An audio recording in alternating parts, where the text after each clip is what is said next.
I always thought that grief would come in waves, that it would knock, gently at first, maybe build into a storm. But for me, it came with a key that refused to turn in a door that used to be mine. That morning, the world felt like it was holding its breath.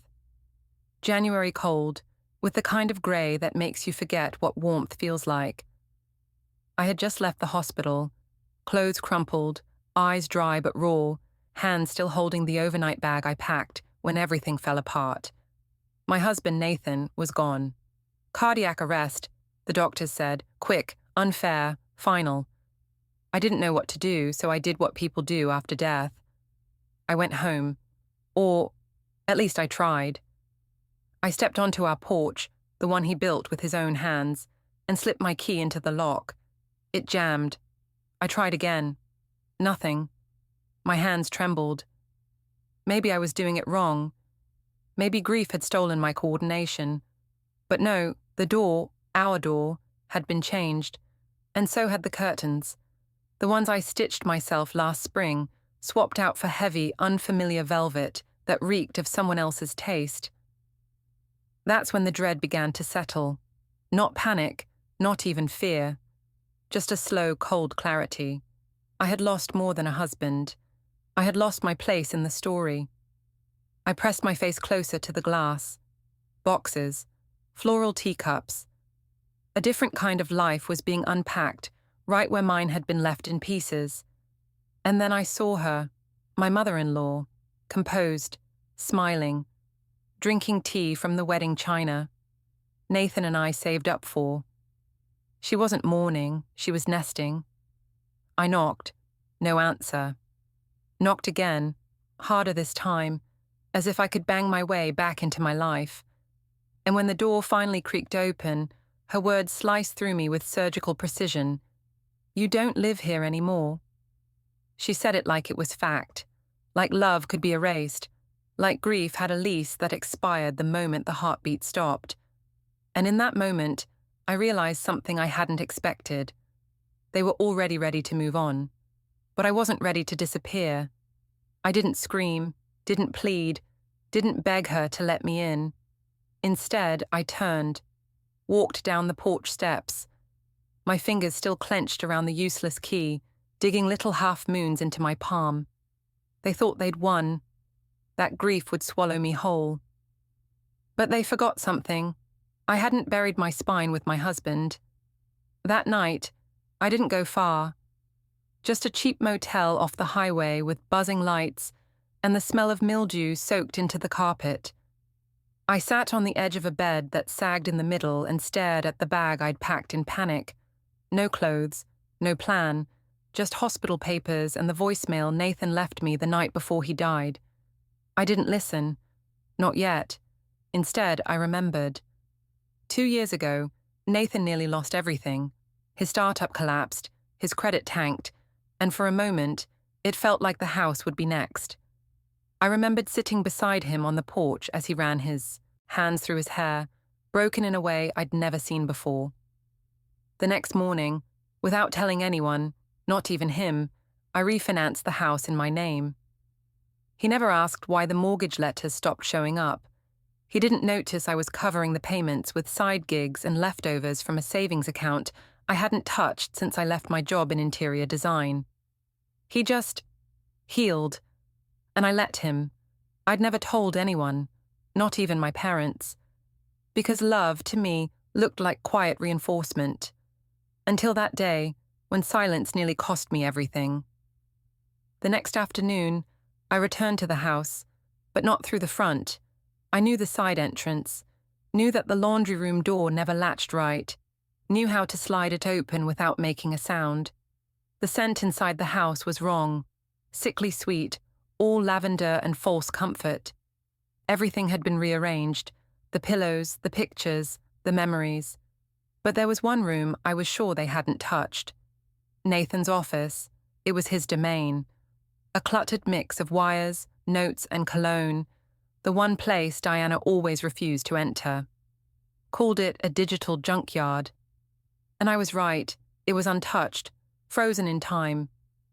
I moved quickly, scanning through drawers, receipts, flash drives, old sticky notes. I didn't know what I was searching for, only that something had to be there.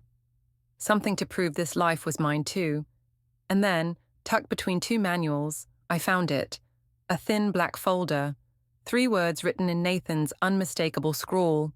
Postnup, do not discard. I froze. We never had a prenup, never discussed it.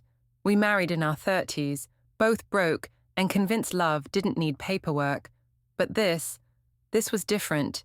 3 pages on heavy legal paper, dated, signed, witnessed.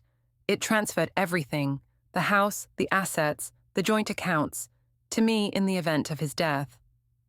At the back, a note in his handwriting. If Mom tries anything, show this to your lawyer.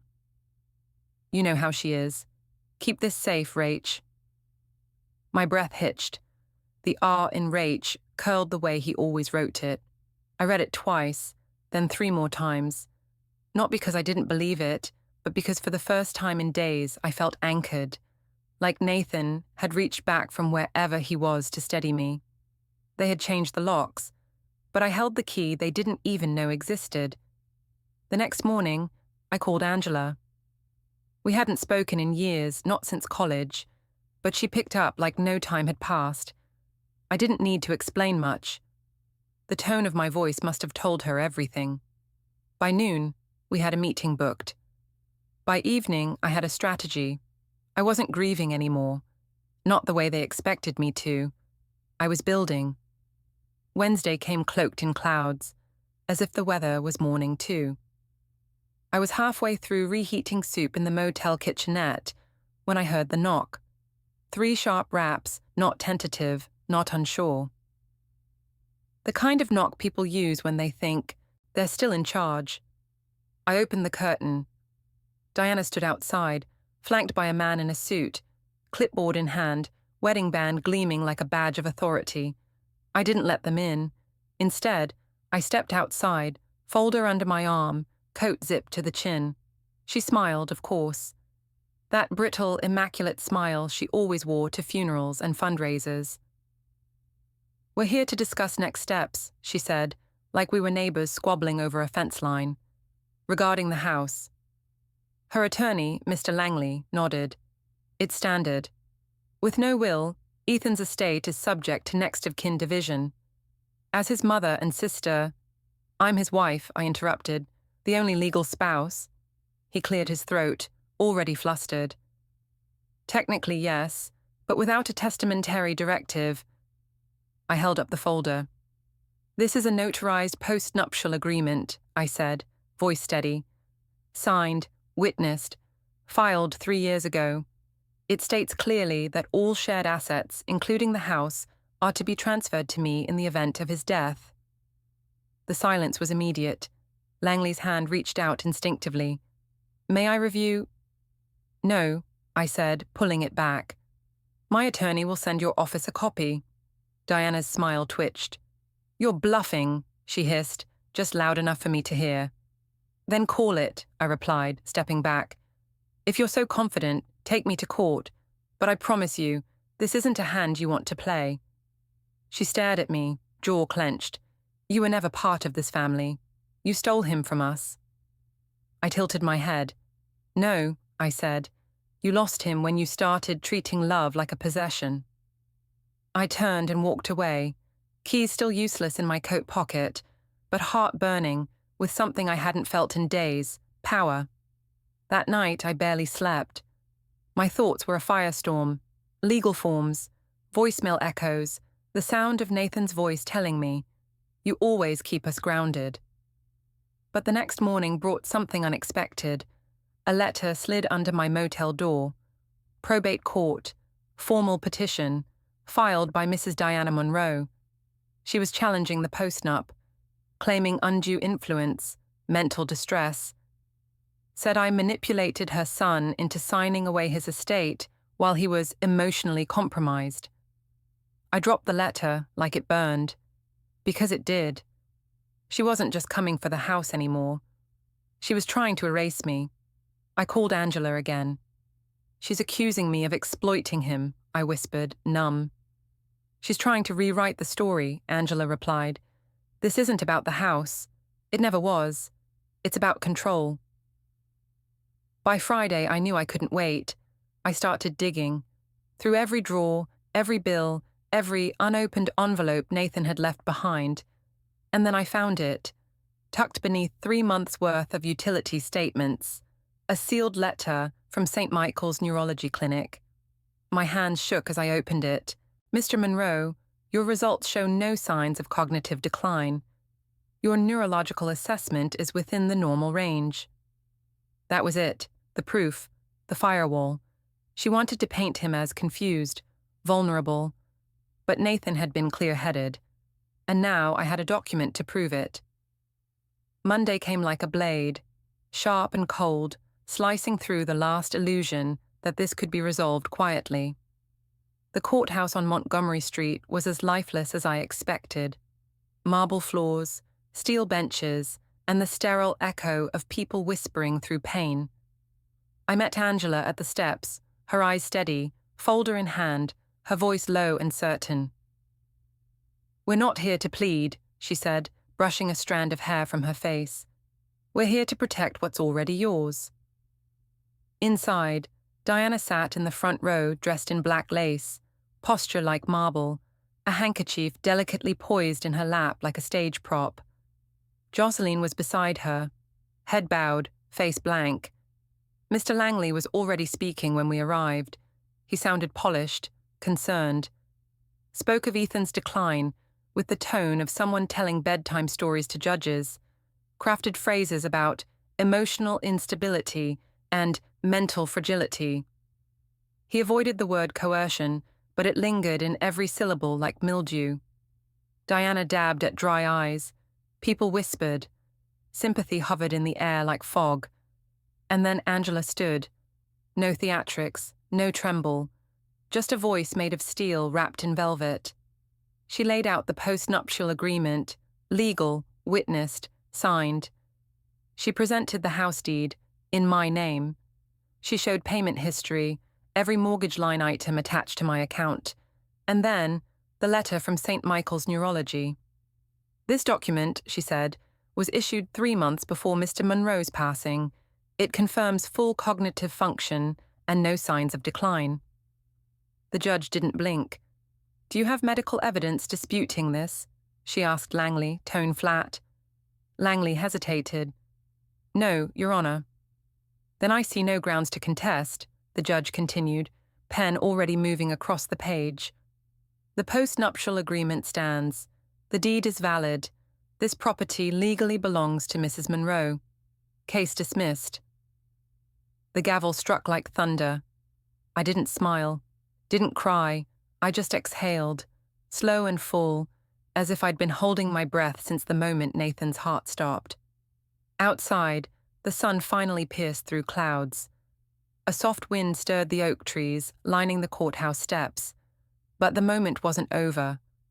I was halfway down the stairs when I heard her heels, sharp, clipped, determined. Diana caught up, her lips tight, voice like glass grinding between her teeth. You may have won the house, she said, barely above a whisper. But you'll never erase me. I'm his mother. I turned slowly. You erased yourself, I said. The moment you tried to rewrite him, the moment you broke into our home, stole his belongings, and lied under oath. She blinked. I didn't steal him, I continued. You pushed him away the second he stopped performing for you. Her mouth opened, but I cut her off. And if you come near me again, you won't need to worry about court. The restraining order is already filed. She flinched. You can't keep me from the funeral, she hissed. I already did, I said. You're not on the list. If you show up, they'll remove you. There was nothing left for her to say. No audience, no applause, just silence. And when I turned my back and walked away, I didn't look over my shoulder. Not once. The next day, the chapel was filled with quiet music, warm light, and people who knew who Nathan truly was. Not the version his family curated, but the man who drank coffee too late, forgot to mow the lawn, whispered poetry while brushing his teeth. The pews were full, the urn wrapped in soft blue velvet, his favorite color. And when I stepped up to speak, there were no intrusions, no drama, just truth, just love, just peace. The day after the funeral, the house felt hollow.